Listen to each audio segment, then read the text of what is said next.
This channel does not promote any violent, harmful, or illegal activities. All content provided by this channel is meant for an educational purpose only. MDH chana masala এখন ছোলা হোক বা বরবটি দানা, সাদা চানা হোক বা কালো, সব রান্নাই হবে অসাধারণ। Doctor Vivek Joshi, election commission of India के उच्च अधिकारी, Shri Manish Garg ji, senior deputy election commissioner, Shri Sanjay Kumar, deputy election commissioner, Shri Vijay Kumar Pandey, DDG law, और अन्य इलेक्शन कमीशन के ऑफिशियल्स जो हमारे साथ हैं। इस प्रेस कॉन्फ्रेंस का जो बेसिक फॉर्मेट है, it will be the Honorable Chief Election Commissioner will be addressing the media. That will be followed by a question and answer session. Questions will be generally taken in groups of 5 and the Honorable CEC would be answering them in one go. So you are requested that whenever you want to ask a question, kindly wait for your turn.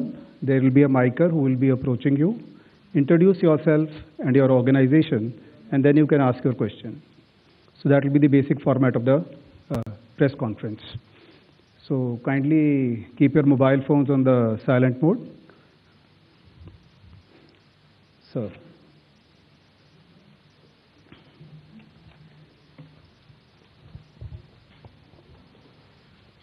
Honorable Election Commissioner Dr. Sukhbir Singh Sandhu ji, Honorable Election Commissioner Dr. Vivek Joshi ji, चुनाव आयोग के वरिष्ठ अधिकारीगण और media के मेरे दोस्तों,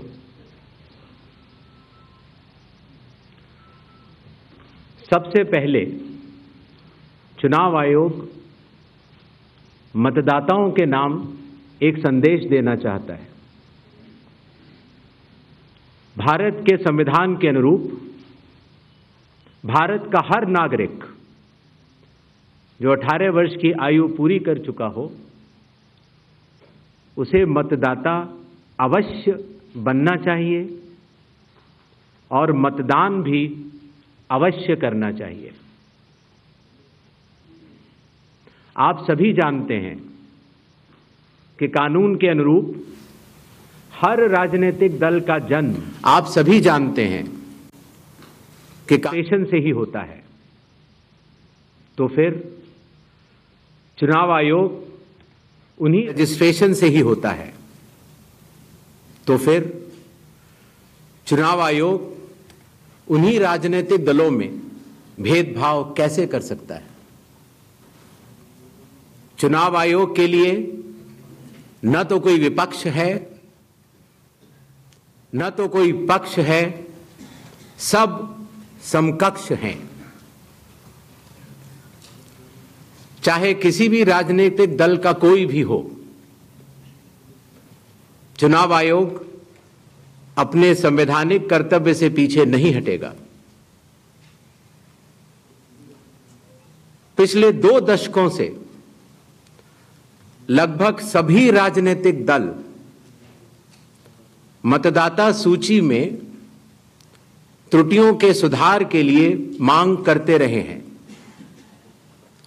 और इसी मांग को पूरा करने के लिए ही चुनाव आयोग ने गहन पुनरीक्षण अर्थात स्पेशल इंटेंसिव रिवीजन SIR की शुरुआत बिहार से की है।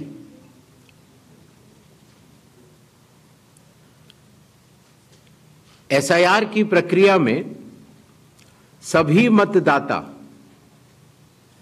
बूथ लेवल ऑफिसर्स और सभी राजनीतिक दलों द्वारा नामित 1.6 लाख BLAs ने मिलकर एक प्रारूप सूची तैयार की है।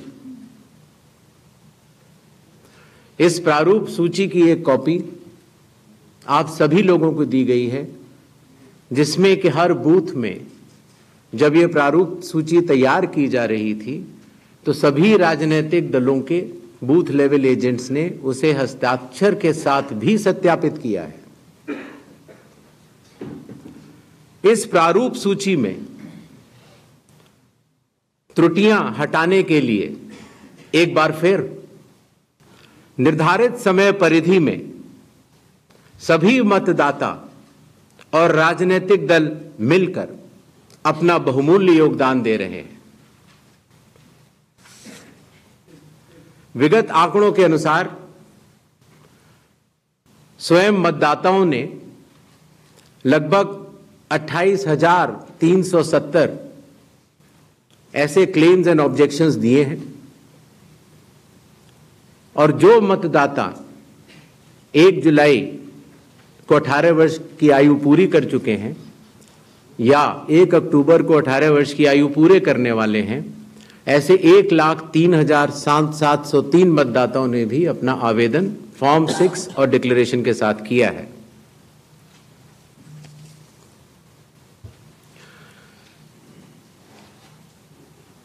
और इन क्लेम्स एंड ऑब्जेक्शंस के लिए, इन त्रुटियों को हटाने के लिए बिहार के एसआईआर में 1 अगस्त से 1 सितंबर का समय निर्धारित है। अभी भी 15 दिन का समय बाकी है।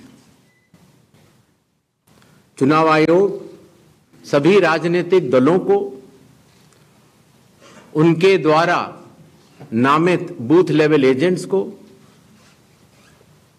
नेशनल लेवल पॉलिटिकल पार्टीज को, स्टेट लेवल पॉलिटिकल पार्टीज को आह्वान करता है कि आने वाले 15 दिनों में जो भी प्रारूप मतदाता सूची उनको दी गई है उसमें अगर कोई भी त्रुटि हो तो उसको प्रिस्क्राइब्ड फॉर्म के तहत जमा करें। चुनाव आयोग के दरवाजे हमेशा सबके लिए समान रूप से खुले हुए हैं। जमीनी स्तर पर सभी मतदाता, सभी राजनीतिक दल और सभी बूथ लेवल ऑफिसर्स मिलकर एक पारदर्शी तरीके से कार्य कर रहे हैं, सत्यापित भी कर रहे हैं, हस्ताक्षर भी कर रहे हैं और वीडियो टेस्टिमोनियल्स भी दे रहे हैं।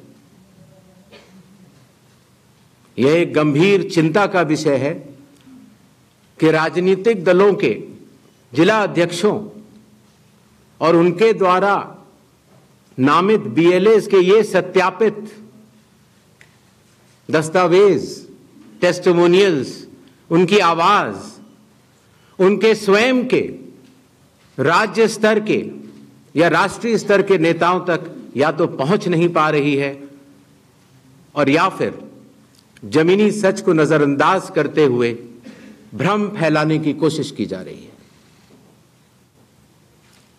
सत्य तो यह है कि कदम से कदम मिलाकर सभी स्टेक होल्डर्स बिहार के एसआईआर को पूर्ण रूप से सफल बनाने के लिए कटिबद्ध हैं, प्रयत्न कर रहे हैं और कठिन परिश्रम कर रहे हैं। जब बिहार के 7 करोड़ से भी अधिक मतदाता चुनाव आयोग के साथ खड़े हैं तो न तो चुनाव आयोग की साख पर कोई प्रश्न चिन्ह खड़ा हो सकता है और न ही मतदाताओं की साख पर। कानून के अनुसार अगर समय रहते मतदाता सूचियों में त्रुटियां साझा न की जाएं,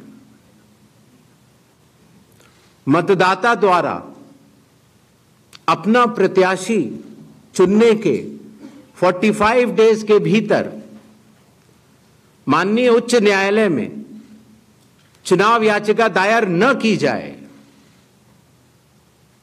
और फिर वोट चोरी जैसे गलत शब्दों का इस्तेमाल करके जनता को गुमराह करने का असफल प्रयास किया जाए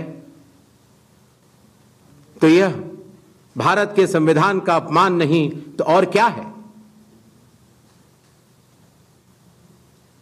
जहां तक कि मशीन रीडेबल मतदाता सूची का सवाल है, माननीय सुप्रीम कोर्ट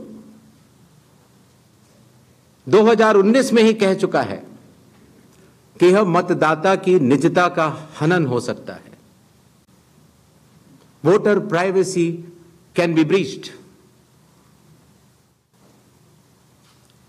हमने कुछ दिन पहले देखा कि कई मतदाताओं की फोटो उनकी अनुमति के बिना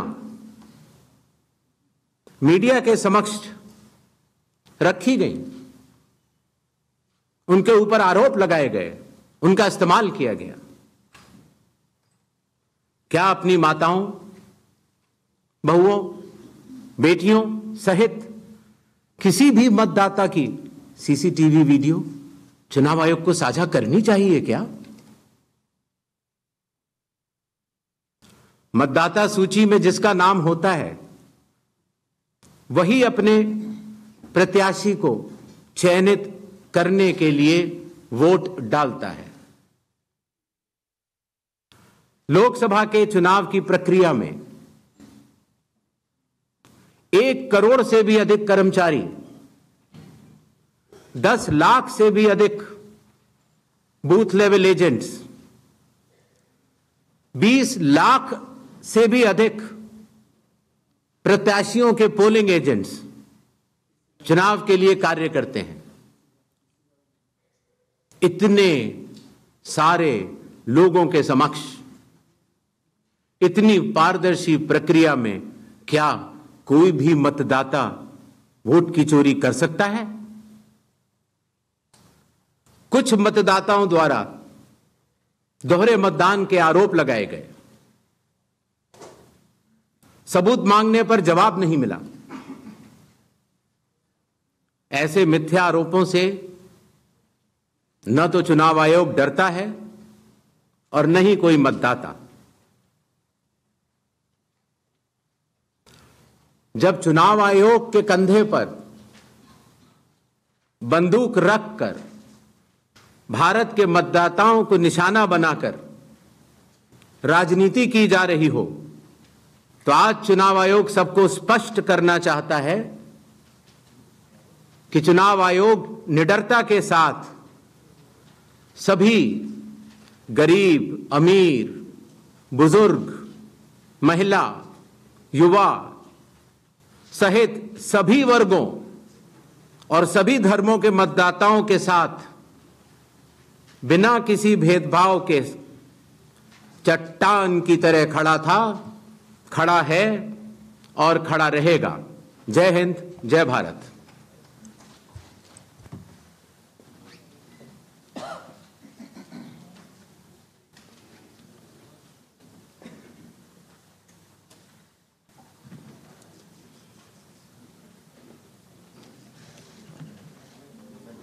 Mic, please.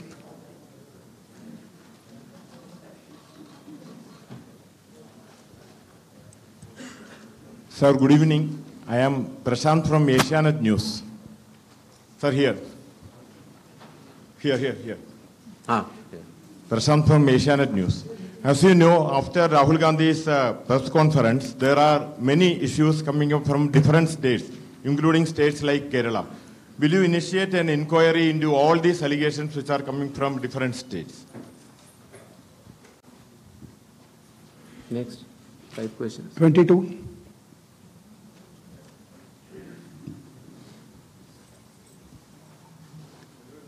Sir.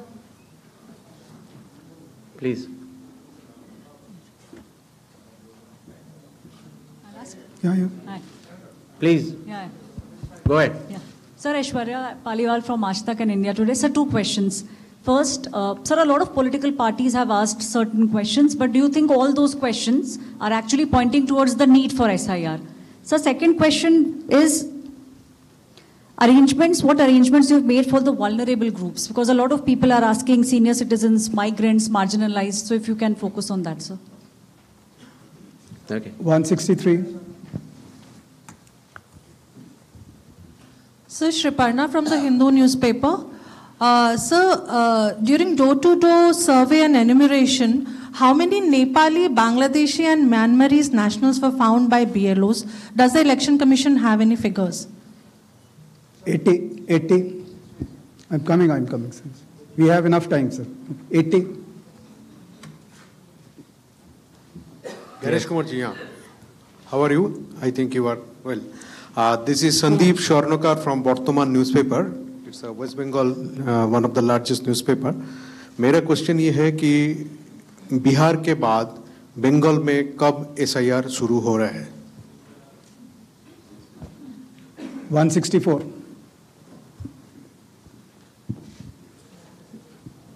Sir Neeraj हूँ, न्यूज 18 इंडिया से, नेटवर्क 18 से। हमारा सवाल है कि स्पेशल समरी रिवीजन सालाना तौर पे होता है हर साल, तो SIR की ज़रूरत आपको कौन सा मतदाता सूची दोनों प्रक्रिया से अलग मिलेगा? हम ये जानना चाह रहे हैं। और एक सप्लीमेंट्री सवाल है इसी के साथ कि आपने कहा कि कुछ पॉलिटिकल पार्टीज के नेता भ्रम फैलाने की कोशिश कर रहे हैं। उनका ये भी कहना है, राहुल गांधी की मैं बात कर रहा हूँ, थोड़ी देर पहले उन्होंने कहा है क्यों उन्हीं से शपथ पत्र सिर्फ मांगा जा रहा है, दूसरे लोग, दूसरी पार्टी के लोग जो सवाल कर रहे हैं उनसे क्यों नहीं? तो इन 5 सवालों को पहले ले लेते हैं।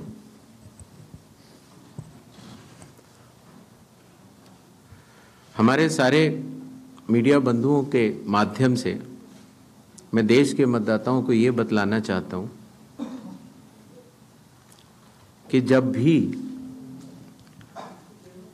मतदाता सूची का रिवीजन होता है तो उसकी प्रक्रिया वही होती है जो मैंने आपको अभी शुरू में बताई। अर्थात सबसे पहले बूथ लेवल ऑफिसर्स और BLAs, राजनीतिक दलों के BLAs मिलकर एक ड्राफ्ट तैयार करते हैं और उसके बाद सभी राजनीतिक दलों को और उसी असेंबली कॉन्स्टिट्यूएंसी के मतदाताओं को यह अधिकार होता है कि वो उसमें त्रुटियां सुधारने के लिए आवेदन कर सके। आवेदन 3 तरह के हो सकते हैं, या तो किसी का नाम छूट गया हो तो फॉर्म 6 होता है, या किसी का नाम गलत जुड़ गया हो या किसी और को जुड़वाना हो तो फॉर्म 7 होता है, और या कई बार उसमें विवरण गलत हो जाए, आपकी नाम की स्पेलिंग गलत हो जाए, फोटो गलत हो जाए, एड्रेस गलत हो जाए तो फॉर्म 8 होता है। तो ये क्लेम्स एंड ऑब्जेक्शंस का जो पीरियड होता है ये बहुत महत्वपूर्ण होता है और इसमें सभी राजनीतिक दलों की भागीदारी और मतदाताओं की भागीदारी भी आवश्यक होती है। जब ये सारे क्लेम्स एंड ऑब्जेक्शंस आ जाते हैं तो उसके बाद जो उस इलाके का SDM होता है, जिसको कई जगहों पर इलेक्टोरल रजिस्ट्रेशन ऑफिसर भी बोलते हैं, जो कि स्टेट गवर्नमेंट का एक अधिकारी होता है, वो उस पर एक निर्णय लेता है और निर्णय करने के बाद एक अंतिम सूची का प्रकाशन करता है। ये प्रक्रिया में आप सारे, आपके माध्यम से सभी मतदाताओं को बताना चाहता हूं, जिससे कि उन्हें भी सनद रहे कि पूरी प्रक्रिया होती क्या है। तो एक बार जब SDM की तरफ से अंतिम सूची प्रकाशित कर दी जाती है, और याद रहे कि प्रारूप अर्थात ड्राफ्ट सूची भी पॉलिटिकल पार्टी से शेयर की जाती है और अंतिम सूची भी पॉलिटिकल पार्टी से शेयर की जाती है, और आजकल चूंकि तकनीकी का जमाना है तो वेबसाइट पर भी इलेक्शन कमीशन की अवेलेबल होती है। इसके बाद भी अगर कोई भी त्रुटि रह जाए तो उस जिले के DM के पास एक अपील होती है, और अगर DM से भी उस त्रुटि का समाधान न निकले तो उसके ऊपर उस प्रदेश के चीफ इलेक्टोरल ऑफिसर के पास एक अपील होती है। जो अंतिम सूची प्रकाशित हो जाती है उसके ऊपर हो जाते हैं चुनाव। जब चुनाव होते हैं तो पॉलिटिकल पार्टीज अपने कैंडिडेट्स को खड़ा करती हैं और उन कैंडिडेट्स को यह सूची एक बार फिर दे दी जाती है कि इस सूची के ऊपर मतदान होगा, और यह सूची मतदान केंद्रवार दी जाती है। इस प्रक्रिया के बाद जब चुनावी मतदान होता है तो मतदान केंद्र के अंदर हर प्रत्याशी को यह अधिकार होता है कि वो पोलिंग एजेंट्स को नामित करे, और वही सूची पोलिंग एजेंट्स के पास भी होती है। तो उदाहरण के तौर पर जब हमारा कोई मतदाता जब मतदान करने जाता है तो पोलिंग एजेंट्स देखते हैं, और अगर कोई गलत व्यक्ति जा रहा है या कोई 2 बार जा रहा है तो उसके ऊपर ऑब्जेक्शन भी कर सकते हैं। मतदान प्रक्रिया समाप्त होने के बाद मतगणना होती है, और मतगणना के बाद रिटर्निंग ऑफिसर रिजल्ट्स डिक्लेयर कर देते हैं। यह एक डिसेंट्रलाइज कंस्ट्रक्ट है। संविधान के अनुसार यह पूरी जिम्मेदारी चुनाव आयोग की है, लेकिन लोक प्रतिनिधित्व कानून के तहत चुनाव आयोग तो एक छोटा सा 800 लोगों का एक समूह है, तो लोक प्रतिनिधित्व कानून के तहत चीफ इलेक्टोरल ऑफिसर, हर जिले का डिस्ट्रिक्ट कलेक्टर, जिसको डिस्ट्रिक्ट इलेक्टोरल ऑफिसर भी कहा जाता है, हर असेंबली कॉन्स्टिट्यूएंसी का इलेक्टोरल रजिस्ट्रेशन ऑफिसर जो कि एसडीएम भी होता है, बूथ लेवल ऑफिसर्स, ये सभी के सभी सिर्फ इसी काम के लिए चुनाव आयोग के पास डेपुटेशन पर भी रहते हैं, सिर्फ मतदाता सूची और मतदान कराने के लिए। तो जब रिटर्निंग ऑफिसर रिजल्ट डिक्लेयर कर देता है, उसके बाद भी कानून में प्राविधान है कि आप 45 डेज के अंदर आप उच्च न्यायालय जाकर एक चुनावी याचिका दायर कर सकते हैं और चुनाव को चैलेंज कर सकते हैं। जब यह प्रक्रिया 45 दिन समाप्त हो जाते हैं, उसके बाद इस तरह के निराधार और आरोप लगाना, चाहे वो केरल हो, चाहे वो कर्नाटक हो, चाहे वो बिहार हो, जब 45 दिन चुनाव के बाद पूर्ण हो चुके हैं और किसी भी दल को, किसी भी कैंडिडेट को कोई भी गलती नजर नहीं आई, तो आज इतने दिनों के बाद इस तरह के निराधार आरोप लगाना, उनका उद्देश्य क्या है, ये सारे मतदाता और देश की जनता पूरा समझती है। जहां तक स्पेशल इंटेंसिव रिवीजन की जरूरत क्यों पड़ी, और स्पेशल इंटेंसिव रिवीजन में और नॉर्मल जो रिवीजन हर साल होता है, दोनों में क्या फर्क है, यह बहुत अहम सवाल है। पिछले 20 सालों में हर साल रिवीजन होता रहा, और जो एनुअल रिवीजन होता है उसमें साधारण तौर से एब्सेंटी, शिफ्टेड और एक जिसे कहते हैं कि एक रैंडम तरीके से उसका रिवीजन कर लिया जाता है। जब पिछले 20 सालों से इंटेंसिव रिवीजन नहीं हुआ, हालांकि पहले होते थे, अभी तक भारत में 10 से ज्यादा बार स्पेशल इंटेंसिव रिवीजन हो चुके हैं, और स्पेशल इंटेंसिव रिवीजन की खासियत ये होती है कि मतदाता सूची को, इलेक्टोरल रोल को टोटली मैक्सिमम प्योरीफाई करने के लिए एक इन्यूमरेशन फॉर्म भरा जाता है, और हर मतदाता उसको जब भर के देता है तो उसका नाम मतदाता सूची में फ्रेश, एकदम नए तरीके से सूची बनाई जाती है। और यह इंटेंसिव रिवीजन इसलिए भी आवश्यक हो गया, एक तो सभी राजनीतिक दलों की लगातार शिकायतें आती जाती हैं कि साहब वहां पर वोट बढ़ गए, वहां पर वोट कट गए, इन लोगों का वोट सही बना, इन लोगों का वोट गलत बना। साथ ही साथ समय के साथ कई लोग जो गांव में रहते थे, जहां पर उनका वोट था, वो शहर में आ गए, उनका वोट गांव में रह गया, और जब वो शहर में आए तो वोट कटवाने की प्रक्रिया की भी अपनी कानूनी जटिलताएं हैं, तो उनका वोट गांव में भी रह गया, शहर में भी हो गया। और आजकल आपको पता है, जैसे जैसे भारत का विकास होता जा रहा है, वैसे वैसे लोग शहर छोड़ के भी दूसरे शहरों में भी जाते हैं। मुझे आशा है कि जितने हमारे मीडिया बंधु हैं वो भी शायद किसी न किसी दूसरे शहर को छोड़ के यहाँ पर आए होंगे, तो जब वो यहाँ रहने लग जाते हैं तो उनका वोट यहाँ भी बन जाता है। तो इस तरह से करते करते एक व्यक्ति के जाने या अनजाने में कई जगह वोट रह गए। तो मतदाता सूची को शुद्ध करने के लिए इन्यूमरेशन फॉर्म एकमात्र रास्ता रह जाता है, क्योंकि मैं आपको एक उदाहरण भी देता हूं। जैसे मान लीजिए श्रीपर्णा चक्रवर्ती जी हैं। उनका पहला वोट था श्रीपर्णा चक्रवर्ती के नाम से। दूसरा वोट जब वो दूसरी बार उन्होंने भरा तो उन्होंने भर दिया एस चक्रवर्ती। पिताजी का नाम मुझे पता नहीं है, माफ करें, लेकिन ए बी चक्रवर्ती भरा। अगली जगह जब उन्होंने भरा तो उन्होंने कहा कि नहीं, अखिल बी चक्रवर्ती। तो यह असंभव हो जाता है जानना कि ये दो व्यक्ति एक है कि नहीं। तो एक ही तरीका है कि उसके लिए इन्यूमरेशन फॉर्म जारी किए जाएं और एक व्यक्ति एक बार में एक ही इन्यूमरेशन फॉर्म भरेगा, जिससे कि मतदाता सूची का शुद्धिकरण भी होगा। अगर उनका नाम गलत लिख गया है तो वो भी वो सही कर सकते हैं, अगर उनकी फोटो ठीक नहीं है तो वो भी सही कर सकते हैं, अगर उनका पता ठीक नहीं है, माता पिता का नाम ठीक नहीं है तो वो भी ठीक कर सकते हैं।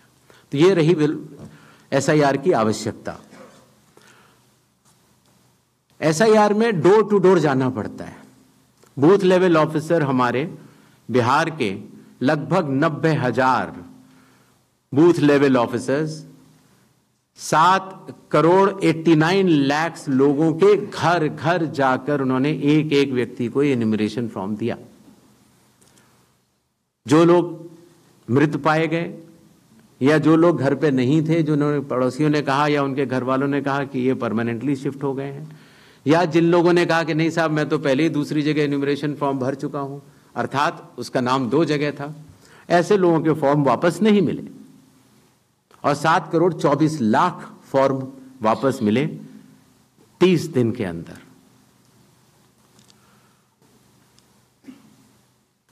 इनमें से एक सवाल यह था कि कितने नेपालीज हैं और कितने बांग्लादेशीज। पहली बात तो मैं स्पष्ट कर देना चाहता हूं कि भारत के संविधान के अनुसार सिर्फ भारत का नागरिक ही MLA और MP का चुनाव कर सकता है।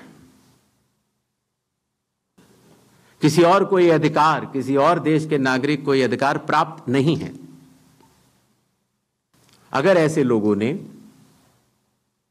इन्यूमरेशन फॉर्म भरा है तो SIR की प्रक्रिया में अपनी पात्रता सिद्ध करने के लिए कुछ दस्तावेज भी मांगे गए, जिनकी गहन जांच 30 सितंबर तक होनी है। और ऐसे केस में जो ऐसे लोग हैं जो कि हमारे देश के नहीं हैं, गहन जांच के दौरान वो पाए जाएंगे और निश्चित तौर से उनका वोट नहीं बनेगा। जहां तक वेस्ट बंगाल के SIR की तारीख की बात है, हम तीनों कमिश्नर्स एक उचित समय देखकर उसका निर्णय लेंगे कि कब वेस्ट बंगाल में होना है या देश के अन्य राज्यों में कब होना है। उसकी तारीखों का ऐलान आने वाले समय में उचित समय पर किया जाएगा। एक और सवाल था कि जब इतनी पारदर्शी प्रक्रिया है तो फिर भ्रम फैलाने वाली कोशिश पर आप कुछ लोगों से ये कह रहे हैं कि फॉर्म 7 दे दें और कुछ लोगों से कह रहे हैं कि आप शपथ पत्र दे दें। इसका जवाब ये है, लोक प्रतिनिधित्व कानून में जो सबके लिए बराबर है, मेरे लिए भी है, आपके लिए भी है और किसी भी सांसद के लिए भी है और किसी भी MLA जी के लिए भी है। अगर आप उसी निर्वाचन क्षेत्र के निर्वाचक हैं तो आपको समय रहते शिकायत करने का पूरा मौका है। आप फॉर्म 6 भर सकते हैं, फॉर्म 7 भर सकते हैं, फॉर्म 8 भर सकते हैं। आपके राजनीतिक दल के बूथ लेवल एजेंट्स को भी यह अधिकार प्राप्त होता है कि वो एक शपथ देकर 10-10 फॉर्म भी बूथ लेवल ऑफिसर्स को दे सकते हैं, बशर्ते आप उस विधानसभा क्षेत्र के निर्वाचक हो। लेकिन अगर आप उस विधानसभा क्षेत्र के निर्वाचक नहीं हैं, उस कॉन्स्टिट्यूएंसी के आप इलेक्टर नहीं हैं, और अगर आप अपनी शिकायत को आगे बढ़ाना चाहते हैं, যদি MDH কিচেন কিং কিচেনে থাকে তো আমরা যা ইচ্ছে তৈরি করতে পারি। বেগুনের ভর্তা, আলু কপি, ভিন্ডি মশলা, আরো অনেক কিছু। MDH